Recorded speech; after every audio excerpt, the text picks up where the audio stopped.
Mesdames, Messieurs, bonjour. Nous avons le grand plaisir d'accueillir le professeur James Stewart, qui donnera 4 cours au sujet de la justice pénale internationale.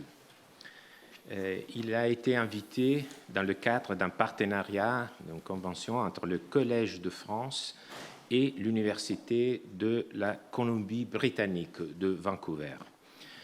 Une ville d'ailleurs magnifique, avec son port qui est le plus grand au Canada, mais aussi en raison de la beauté de son environnement et de la qualité de la vie qui fait que Vancouver soit considérée l'une parmi les 10 meilleures villes au monde où habiter.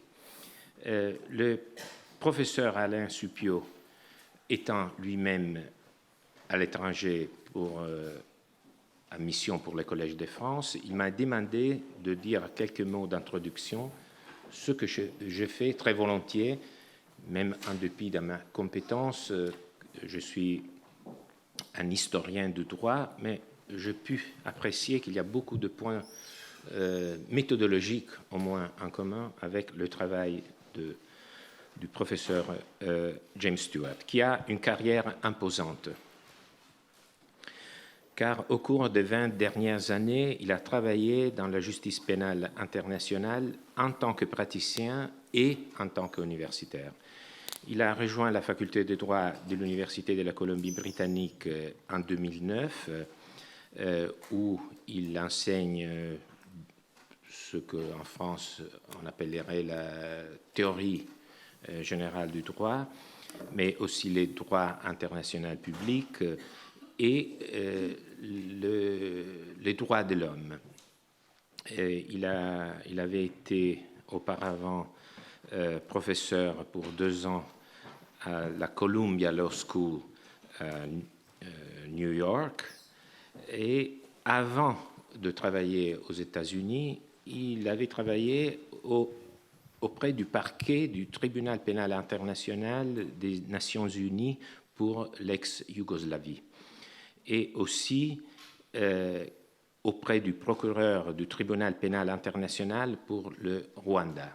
Il s'agit d'expériences qu'on aurait envie de connaître de sa propre voix et que je pense ont marqué beaucoup même son approche théorique aux questions juridiques. Car il travaille principalement sur la relation entre les atrocités, les commerces, la justice pénale internationale.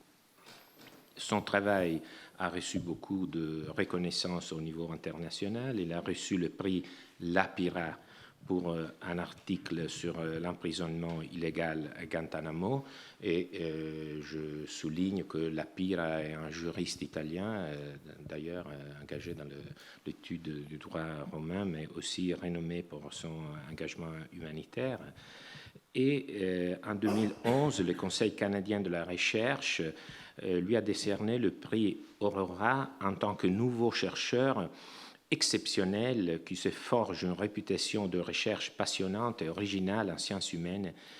Et je pense que son travail le démontre. Il a écrit notamment un livre très important sur les crimes de guerre des entreprises, condamner le pillage des ressources naturelles, en anglais et traduit aussi en français, où il a montré que il y a souvent une responsabilité des entreprises dans le pillage des ressources naturelles et que ça joue un rôle important dans l'alimentation même des conflits. Il a un intérêt en même temps pratique, ce qui est clair, mais aussi conceptuel.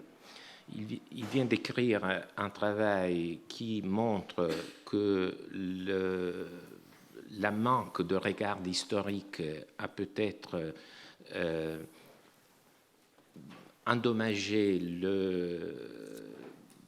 la reconstitution d'une théorie du droit pénal international, notamment que le concept de pluralisme c'est-à-dire le fait que dans le cadre du droit pénal international, on reconnaît que toutes les traditions juridiques doivent être prises en compte pour assurer une légitimité internationale de ce type de justice qui n'est pas forcément ancrée dans le territoire et dans les pouvoirs étatiques, doit donc avoir des ressources de légitimation, une ressource de légitimation, et notamment cette vision pluraliste.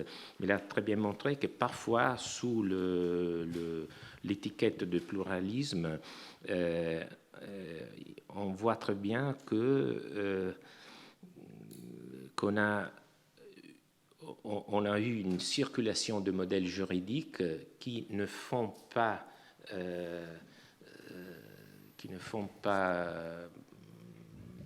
dans tous les cas, qui n'assurent pas dans tous les cas le fait qu'il y ait vraiment un respect des traditions locales. C'est-à-dire que si un État reçoit de l'étranger des modèles juridiques, après on pense qu'il applique ses propres valeurs, tandis qu'il y a eu déjà dans le passé la réception de valeurs extérieures. Donc il faut prendre en compte aussi l'histoire. Je pense que sa contribution peut-être la plus importante du point de vue théorique est celle à propos de la théorie de la causalité. Vous me permettrez de lui soustraire 2 minutes pour lire un petit passage dans l'article, le début d'un de ses articles, où il dit « Un événement est surdéterminé ». Donc la question paraît très, très abstraite, la surdétermination de la causalité. Il dit « Un événement est surdéterminé s'il y a plusieurs causes suffisantes à son existence ». Un groupe de soldats de tir offre une illustration classique. Si 8 soldats sont alignés pour exécuter un prisonnier et tous tirent en même temps, aucun des soldats n'a fait une différence dans le sort de la victime. Elle serait morte, peu importe si l'un des soldats aura participé ou non.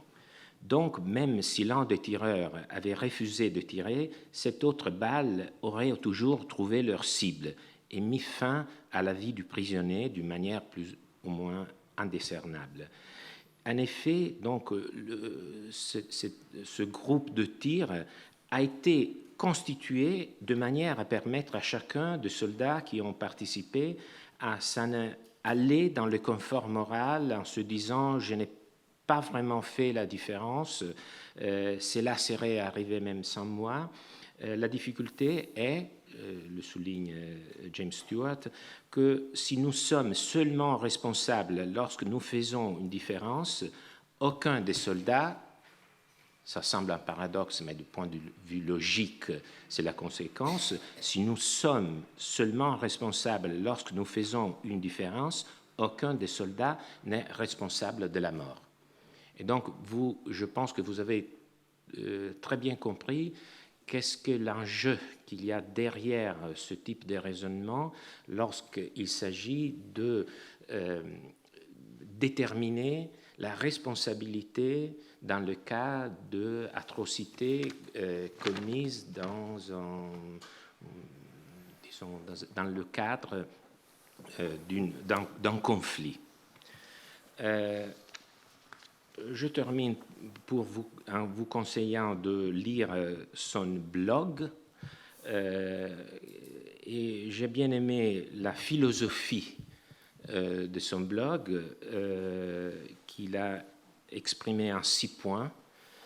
Il a dit que son blog, qui d'ailleurs est très, je dirais, très savant et où on peut lire vraiment la fleur de sa recherche, il dit que son blog est inspiré par le principe 1 de la critique respectueuse, 2 de la créativité normative.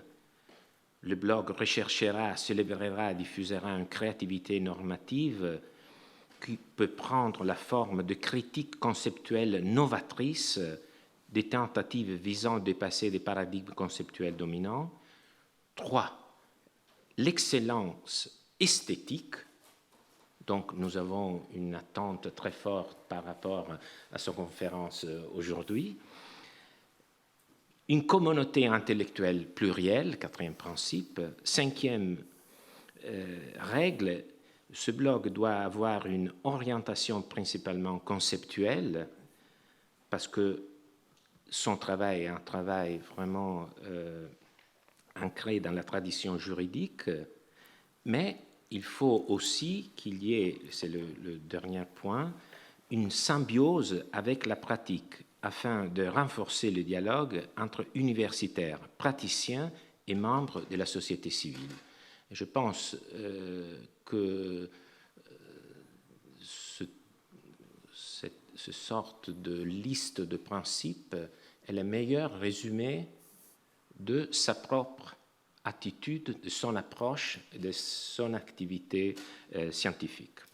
C'est dans cet esprit que j'ai l'honneur de lui livrer cette médaille du Collège de France, la médaille intitulée à Guillaume Budet, et qui est décernée aux professeurs qui sont invités au Collège de France, et je le fais aussi en votre nom, aussi qu'au nom de l'institution qui est ici représentée par le directeur de services internationaux, M.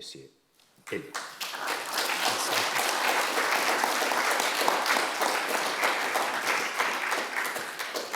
Et maintenant, je lui donne la parole.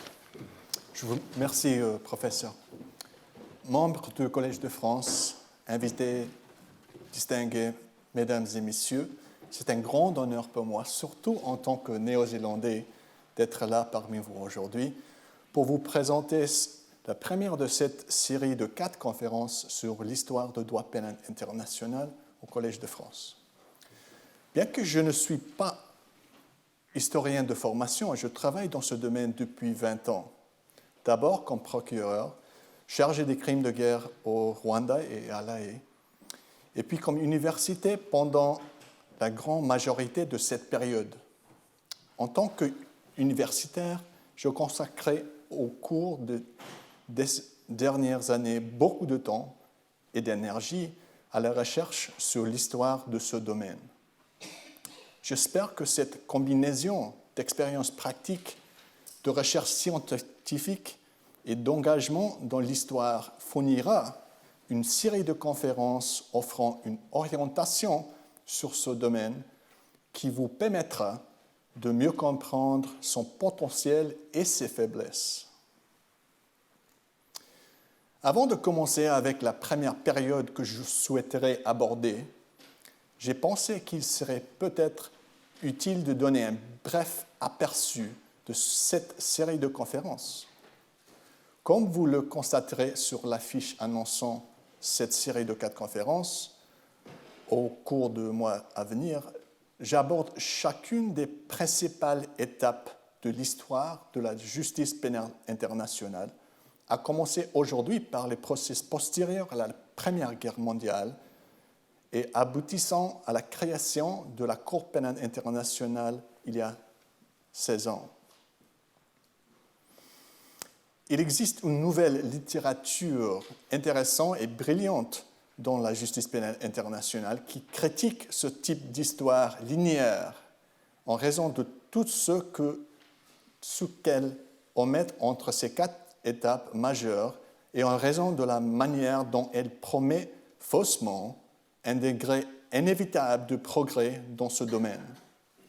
Mon but, cependant, n'est pas de suggérer que tout progrès que nous pourrions décerner au travers de ce passé suggère un système sans défaut qui proposera éternellement. Au contraire, j'ai 4 thèses sur cette histoire sur lesquelles je reviendrai systématiquement au cours de 4 prochaines conférences.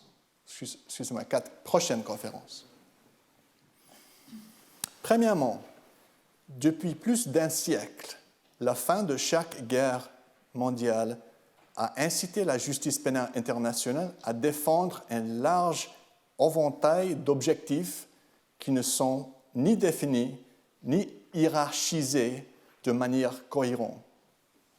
Deuxièmement, je soutiens que la justice pénale internationale est constituée d'une tension entre les sentiments moraux très intenses à propos de la responsabilité pour atrocité et les politiques qui tendent à instrumentaliser ces sentiments de l'autre côté.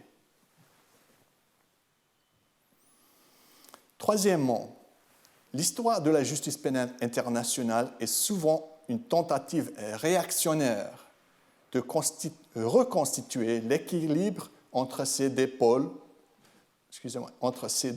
pôles, la moralité et le pouvoir, à la lumière des lacunes d'une période antérieure.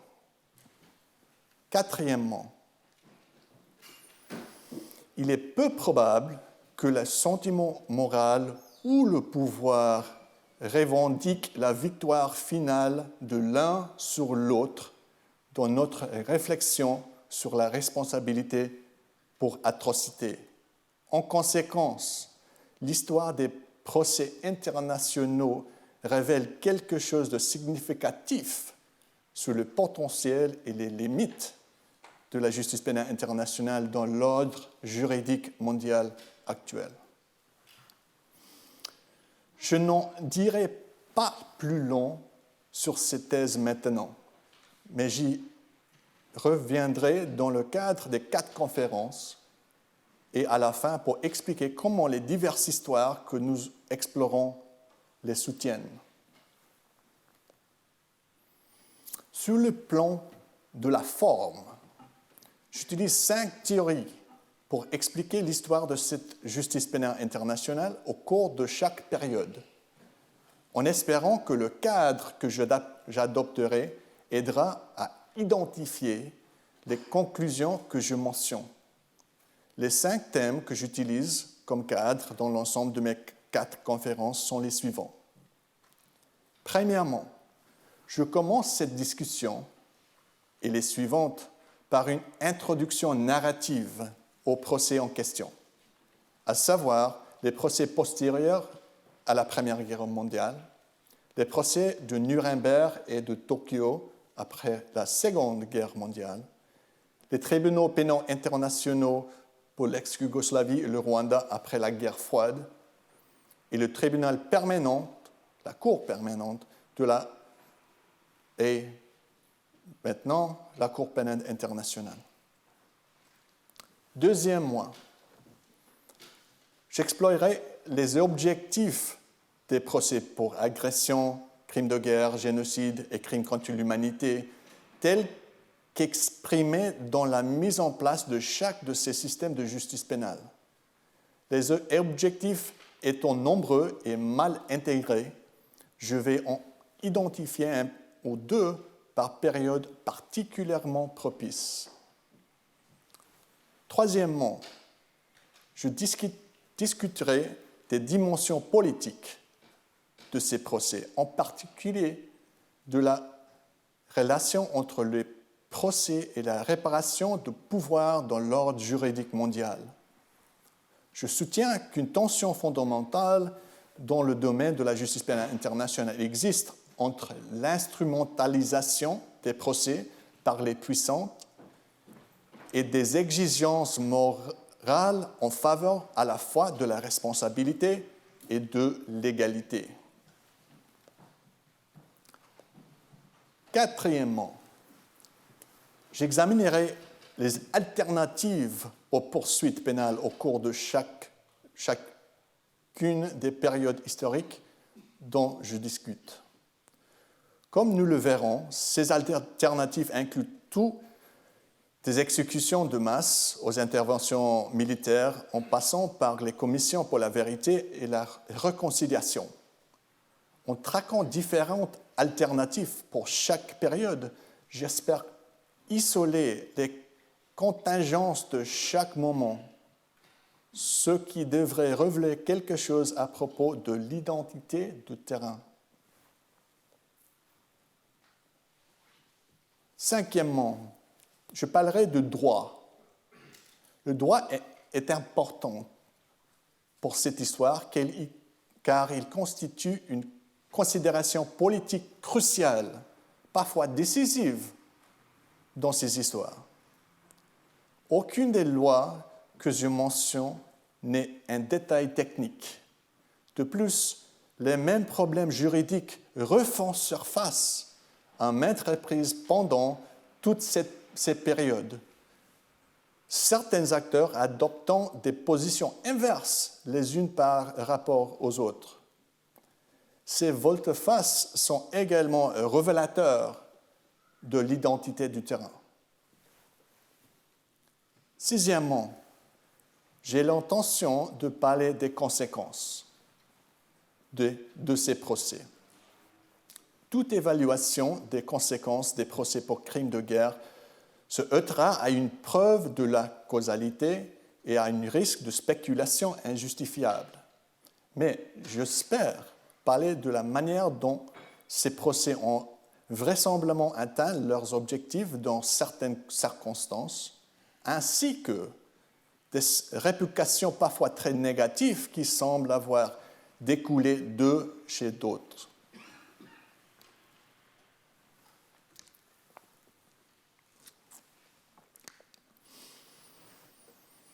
Permettez-moi de commencer alors avec mon premier thème, un narratif concernant les procès postérieurs à la Première Guerre mondiale.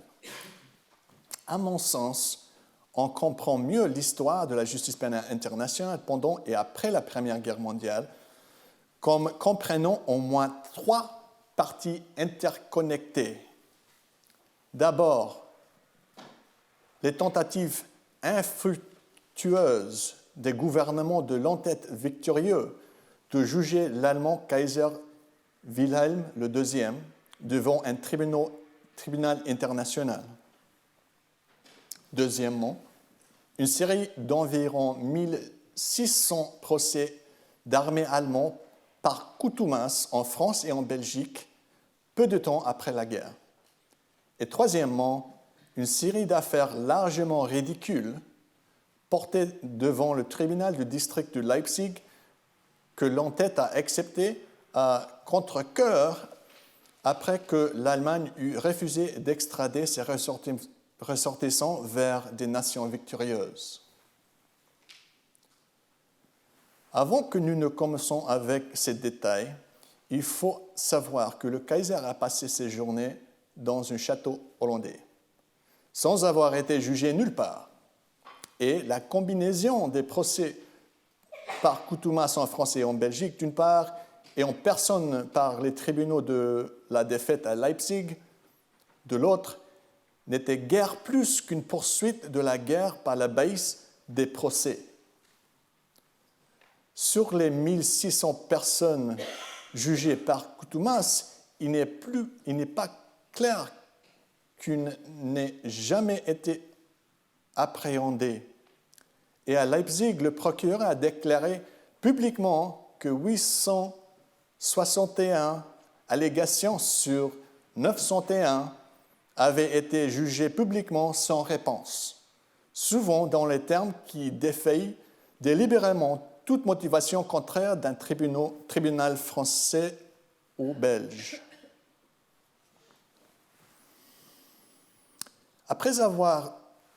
Après vous avoir donné un aperçu, permettez-moi de passer à mon deuxième thème, les objectifs de ces procès de l'après-guerre.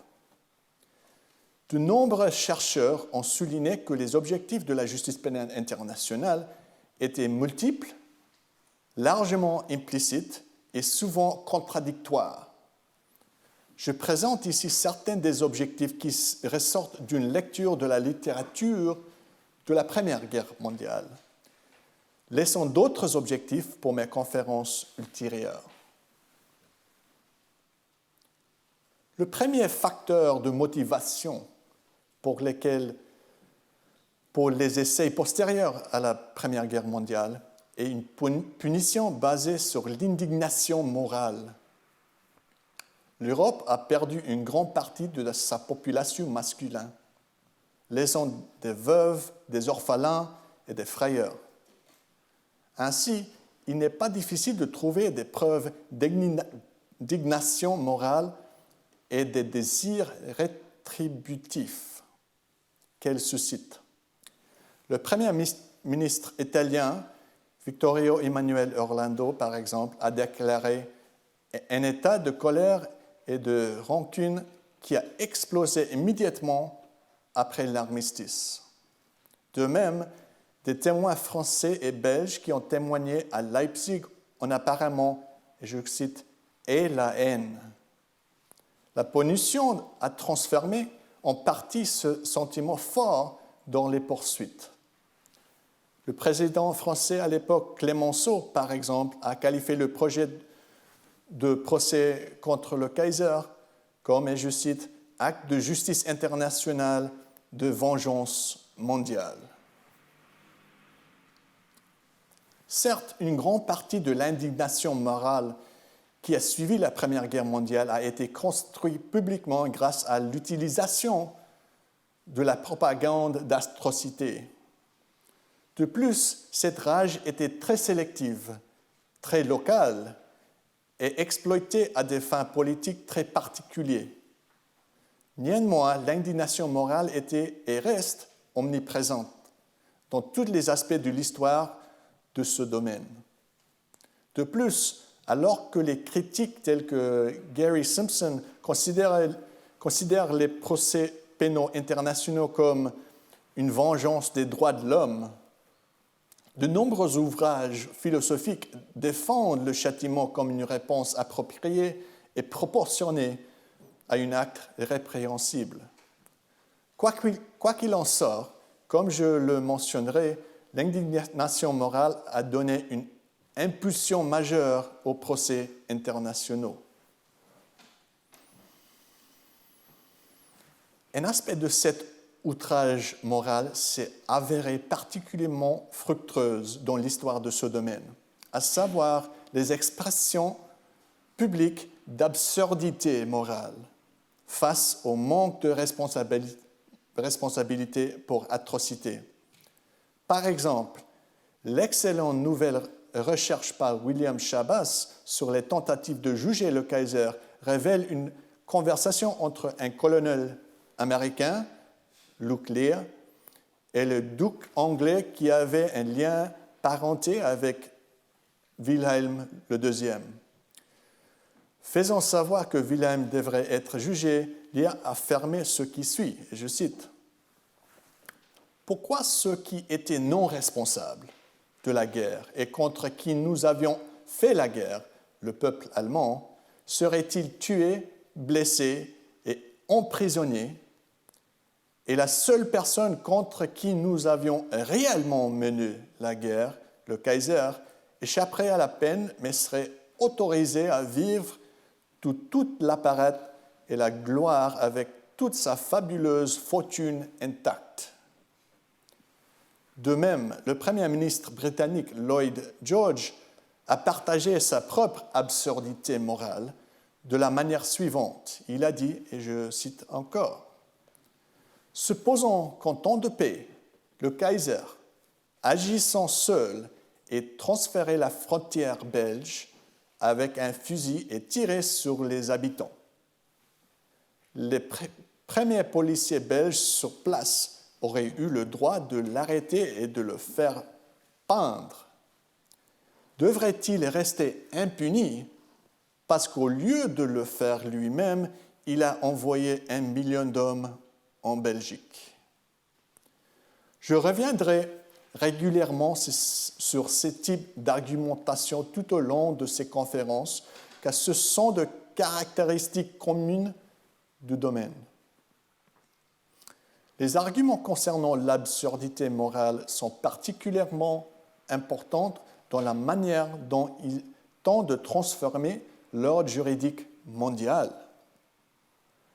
Le changement structurel majeur intervenu après la paix de Westphalie, à la suite de la guerre de 30 ans en 1648, était un système de gouvernance mondiale qui a rendu les États souverains et formellement égaux au sein de l'ordre juridique mondial.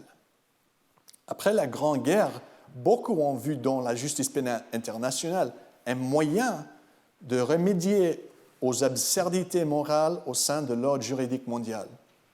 Par exemple, se référant aux attentes du public que ces procès susciteraient, Clemenceau a proclamé que, et je cite, « Justice sera rendue à l'avenir dans les cas de Kaiser et des Kings, tout autant que dans le cas des hommes ordinaires. » Si cela pouvait être réalisé, le droit pénal international qualifierait de magnifique avancée le progrès et la révolution morale.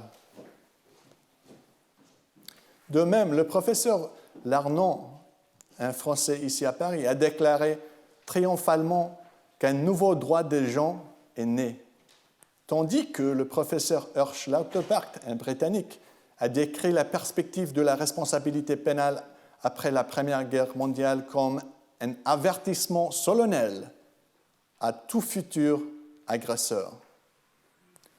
Cette nouvelle justice a été conçue comme un outil permettant de transformer l'ordre juridique mondial après un bouleversement social gigantesque et non comme un simple mécanisme pour délégitimer un ennemi vaincu.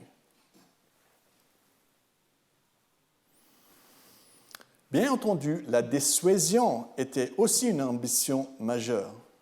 Parallèlement aux avertissements émis par les Alliés à Londres pendant la Seconde Guerre mondiale, le gouvernement français a déclaré le 5 octobre 1918 que, et je cite, « des actes aussi contraires au droit international et aux principes même de la civilisation humaine ne devrait pas rester impuni. » Fin de citation. Vraisemblablement, le désir était de dissuader d'autres crimes. Cette dissuasion était également importante pour un comité britannique chargé d'examiner l'incrimination de droit international. La commission a conclu qu'un tribunal international, et je cite, constituerait un moyen de dissuasion et d'avertissement pour les autres responsables. Enfin, l'incapacité était l'un des principaux arguments en faveur des procès postérieurs à la Première Guerre mondiale. L'importance de l'incapacité est devenue particulièrement apparente dans les débats souvent passionnés entre les puissances de l'entête et le gouvernement néerlandais neutre qui a refusé de violer les principes régissant la neutralité en renvoyant le Kaiser pour jugement. Après qu'il a été clair que les Néerlandais n'accepteraient pas un procès devant un tribunal international, l'entête a travaillé dur pour que le Kaiser soit exilé à la Napoléon, comme il disait à l'époque, dans une lointaine colonie où il ne pouvait pas reprendre la guerre. Lorsque les Néerlandais ont également désapprouvé cela, selon William Chabas, Lloyd George a écrit une lettre énergique affirmant que se serait-il passé si Napoléon, au lieu d'être capturé et interné à l'étranger, avait réussi à s'enfuir en Suisse. La capacité était à l'évidence également une préoccupation majeure.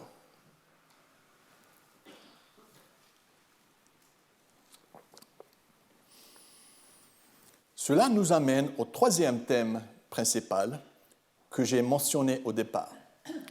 Alors, qu'en est-il des dimensions politiques de ces procès ?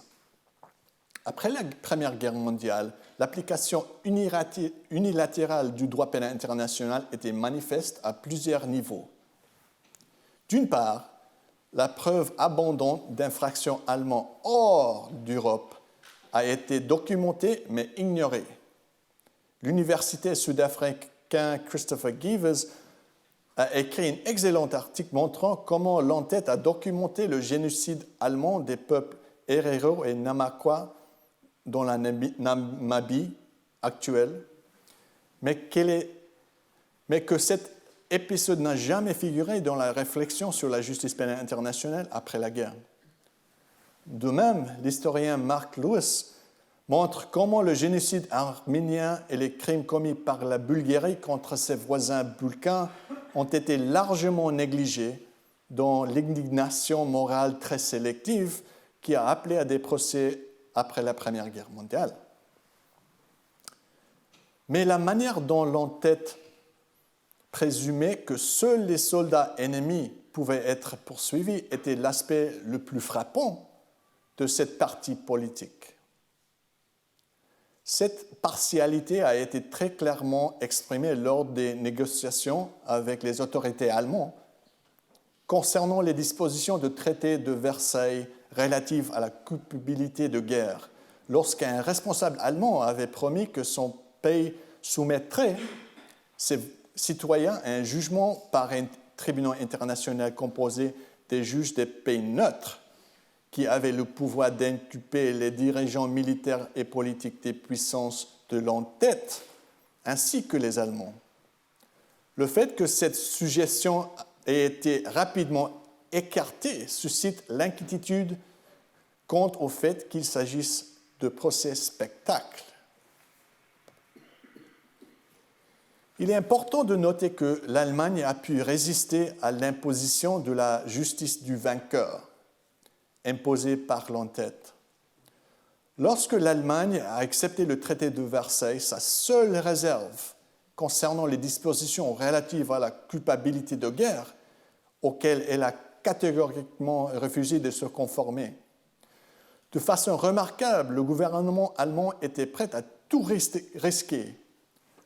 Comme le notent Horn et Kremer, il est remarquable qu'un gouvernement démocratique de la République d'Allemagne dispose à accepter un traité imposant de sévères restrictions territoriales et économiques, limite l'armée à 100 000 hommes et interdise la conscription, dirige le risque d'effondrement de la paix et d'invasion en raison d'accusations d'actes criminels contre l'ancien régime. Mais c'est ça qui est passé.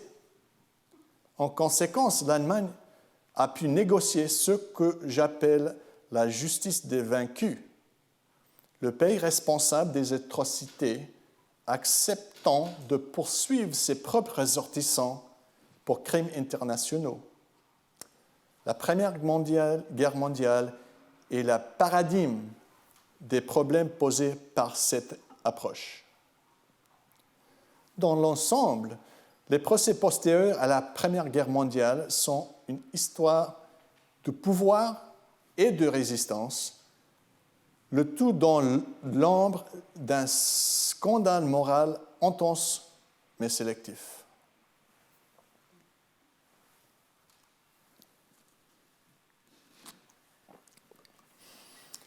Cela nous amène au quatrième thème principal, les solutions de réchange aux poursuites.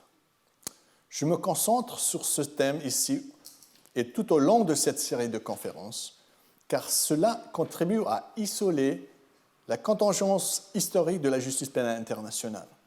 Là encore, je n'ai pas l'intention de traiter de manière exhaustive les alternatives de poursuite pour crimes internationaux. Au lieu de cela, je soulignerai ce que je perçois comme une alternative particulièrement importante à chaque époque.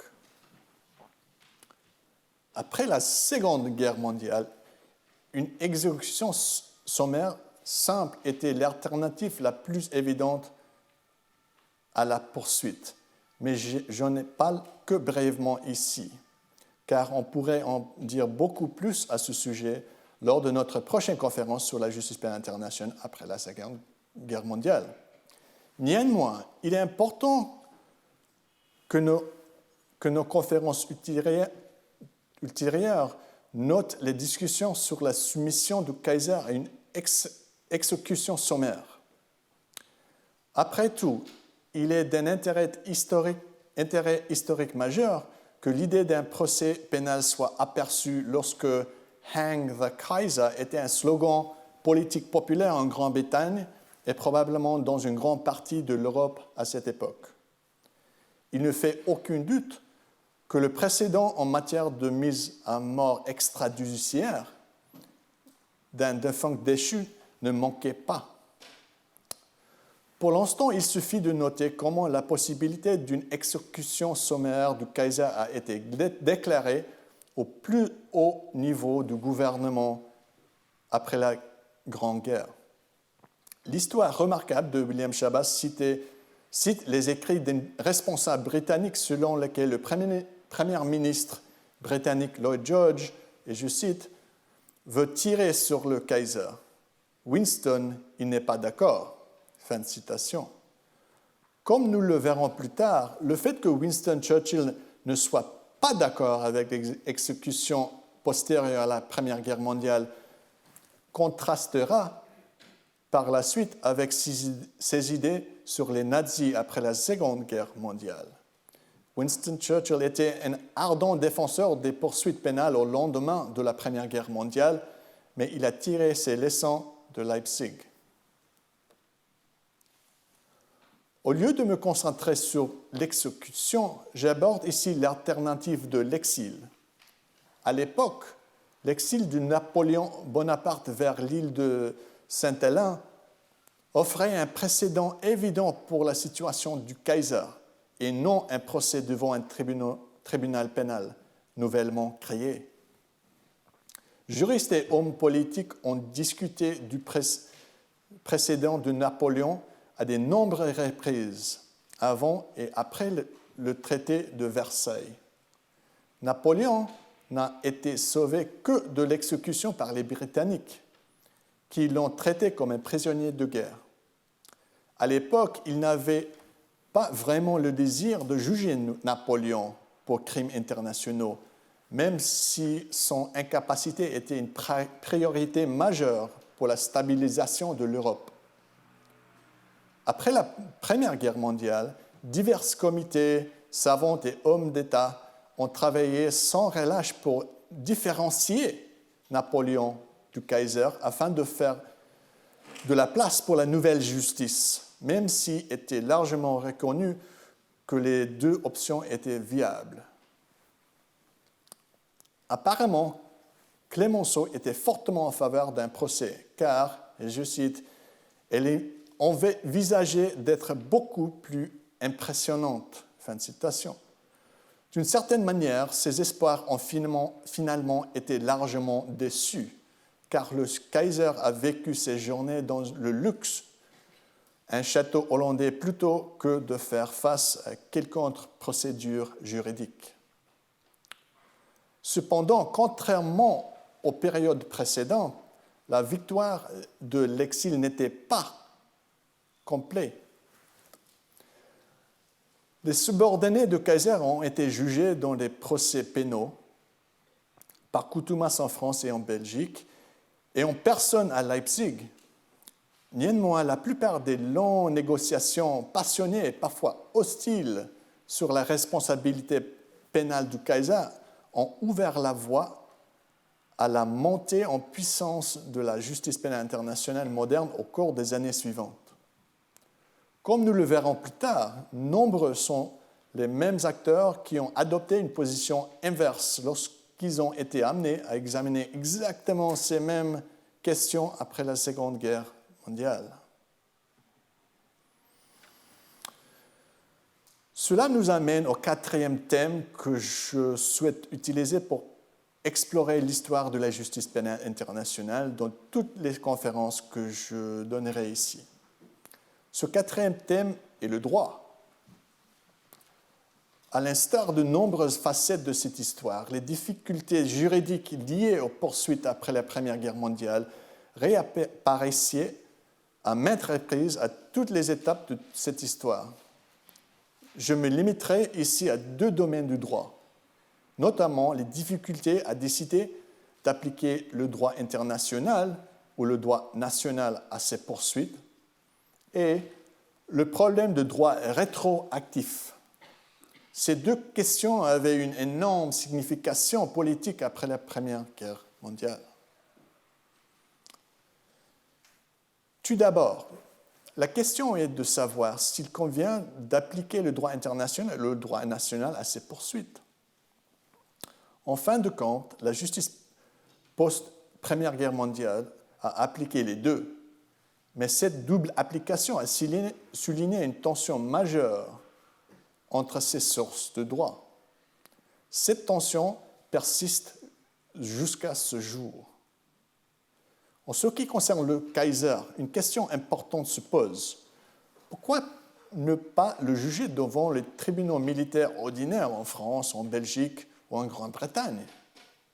Les premières enquêtes ont montré que la législation nationale ne suffirait pas à couvrir de telles allégations, ce qui n'était pas surprenant étant donné que la plupart des reproches adressés au Kaiser n'avaient aucun précédent. Apparemment, un tribunal international pouvait mieux trouver le droit nécessaire. En outre, la crédibilité de la condamnation dépendait de l'impartialité du processus ainsi que du prestige de l'institution qui rendait le verdict, de sorte qu'un tribunal international unifié conviendrait mieux à un procès de cette importance mondiale. Comme le soulignaient les deux principaux professeurs de droit français, Ferdinand Larnaud et Albert Goffre de la Pradelle, et je cite, « Il faut une juridiction plus élevée, des débats plus retentissants, une scène plus grande. » Fin de citation. Ainsi, par un processus d'élimination, l'internationalisation des poursuites pénales a été justifiée. Les juridictions nationales étaient contrôlées politiquement par les auteurs des crimes, juridiquement non préparées pour traiter des problèmes et structurellement insuffisantes pour condamner l'infraction avec suffisamment de force et rhétorique. Pourtant, le débat sur la question de savoir si les tribunaux nationaux sont préférables aux tribunaux internationaux reste un dilemme central pour la justice internationale moderne. Et en tant que grand spécialiste britannique de la période observée en 1929, dans un article intitulé « A-t-on besoin d'un cours pénal international ?», professeur Brierley affirme le suivant. Cela ne veut pas dire que, parce qu'un processus d'élimination semble nous ramener à l'idée d'un tribunal international, une solution du problème sera trouvée là. Il se peut qu'il n'y ait pas de solution. Fin de citation. C'est apparemment ce qui s'est passé après la Première Guerre mondiale. Il n'y avait pas de solution. Pris dans son ensemble, le système de responsabilité résultant du processus dont je discute ici a conduit à un réseau de tribunaux nationaux qui a traité ces procès en France, en Belgique et en Allemagne, ainsi qu'un débat public riche sur les tribunaux internationaux pour le Kaiser en particulier. Le droit de ces institutions appliquerait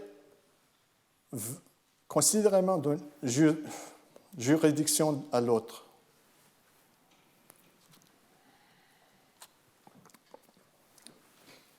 Par exemple, le tribunal de Leipzig a appliqué la procédure pénale allemande, mais celle-ci n'a pas satisfait tous les publics. Claude Mullins, un Anglais bilingue envoyé couvrir les procès de Leipzig pour le compte des Britanniques, a observé que le système de procédure juridique en vigueur sur le continent diffère en de nombreux points essentiels de celui en vigueur en Angleterre.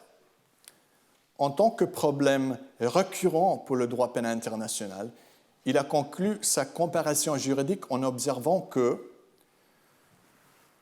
la procédure frappera tous les avocats anglais comme étant étrange et dangereuse.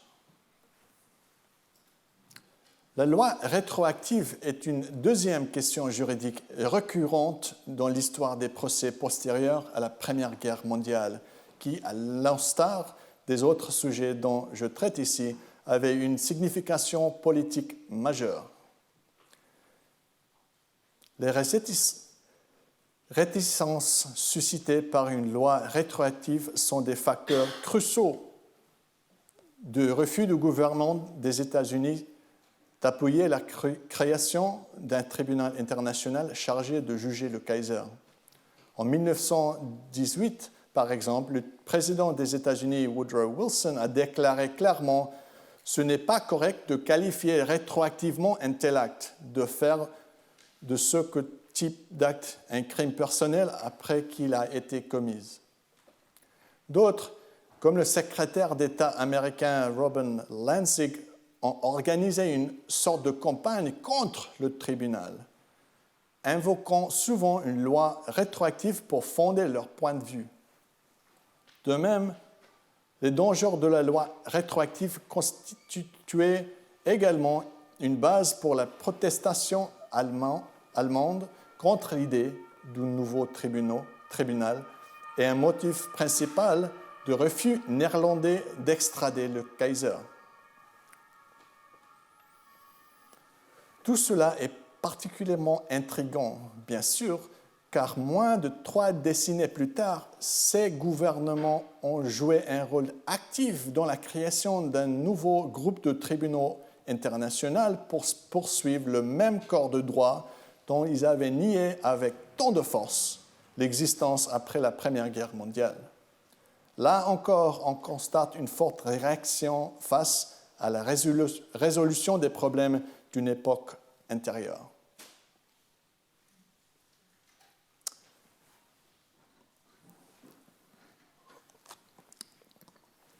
Cela nous amène à notre dernier thème, les conséquences de ces poursuites.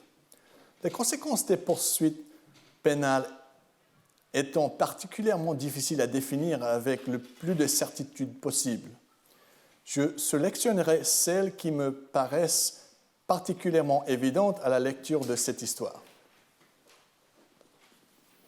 Premièrement, il est clair que la justice des vaincus a échoué en tant que projet.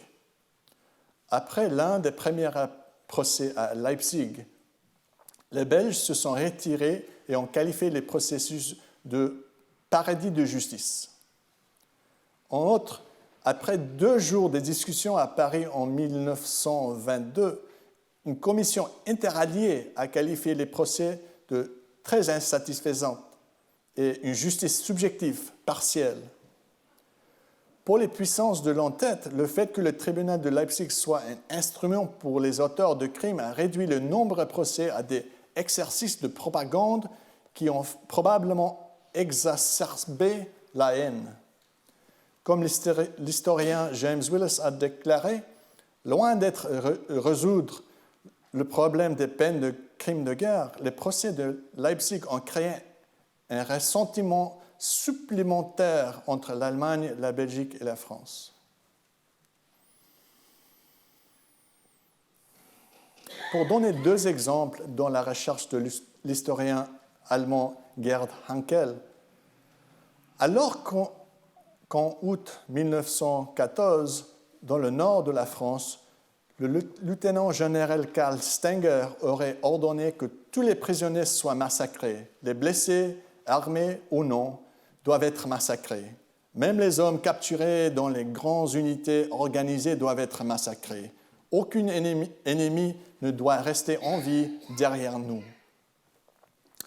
Comme de nombreux Français ont été tués à la suite de cet ordre, le gouvernement français a classé Stenger en tête de sa liste des accusés de guerre, qu'il voulait extrader vers la France pour y être jugé en vertu du traité de Versailles.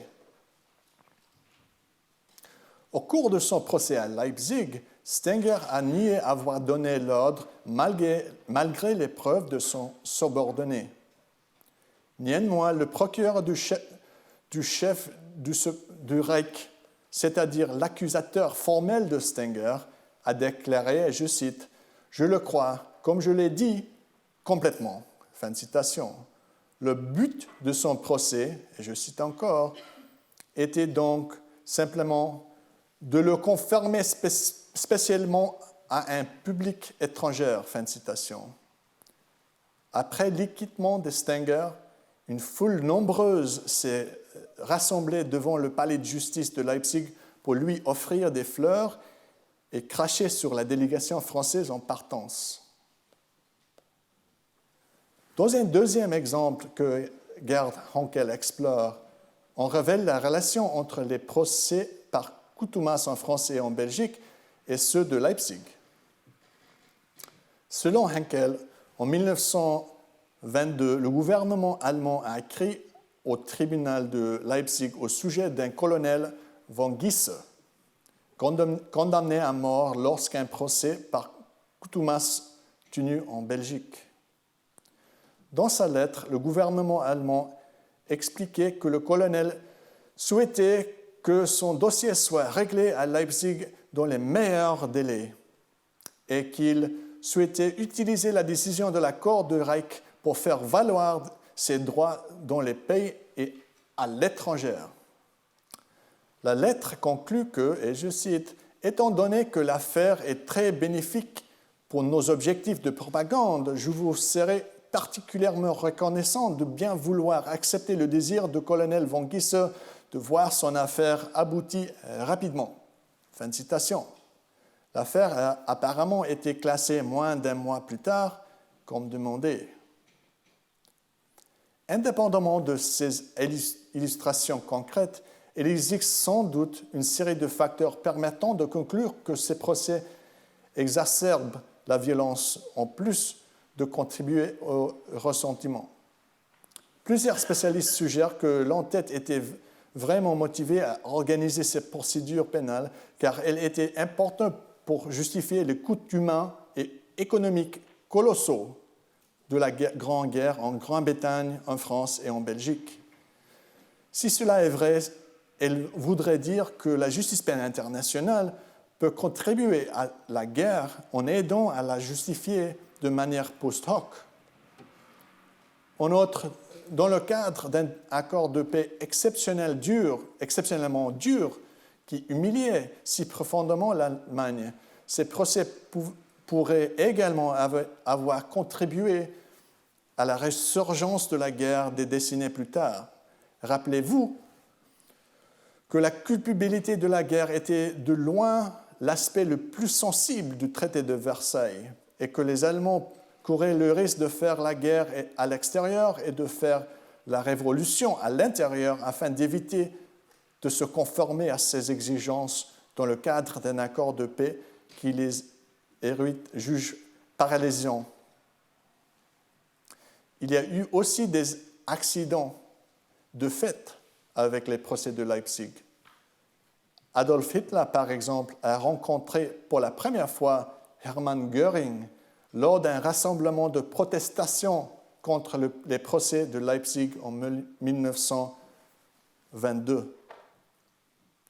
Bien entendu, cette histoire était révolutionnaire pour la notion de responsabilité pénale individuelle pour crimes internationaux, qui prenait au sérieux l'indignation morale niée des atrocités. Comme je l'ai dit, après avoir travaillé personnellement sur les atrocités, je prends cet outrage moral au sérieux et je considère qu'il est souvent légitime et le considère comme douté d'une influence politique importante. Mais la manière dont nous perçons les procès en son nom devra attendre que nous ayons terminé cette série de conférences, ce qui nous permettra de voir où les idées centrales annoncées après la Première Guerre mondiale nous ont conduits et où elles peuvent aboutir. Il va sans dire, cependant, que les idées sur la décision se sont avérées incapables d'empêcher une deuxième conflagration mondiale quelques décennies plus tard.